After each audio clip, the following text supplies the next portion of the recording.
Heart অ্যাটাকের অনেক লক্ষণ উপসর্গ যদি রোগীর মধ্যে দেখা যায় তাৎক্ষণিকভাবে তারা আসলে কি করবেন? যদি কারো বুকে ব্যথা, বুক চেপে এরকম ব্যথা হয় বা চেস্ট পেইন হয়, অবশ্যই সে নিকটস্থ কোনো হসপিটাল যেখানে এমার্জেন্সি সাপোর্ট আছে সেই হসপিটালে চলে যাবে, অথবা একজন ডক্টরের শরণাপন্ন হবেন। কার্ডিওলজিস্ট হলে আরও ভালো, অথবা কার্ডিয়াক এমার্জেন্সি সাপোর্ট আছে এরকম একটা হসপিটালে সে চলে যাবে।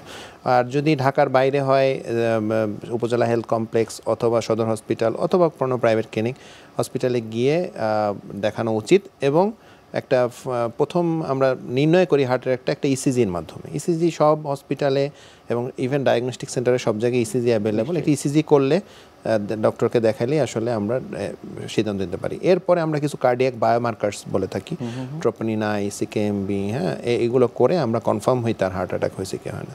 কেননা সবাই যেটা ভুল করি, বুকে ব্যথা হওয়ার পরেই সবাই চিন্তা করি মানে আমরা এটা মনে হয় গ্যাসের ব্যথা।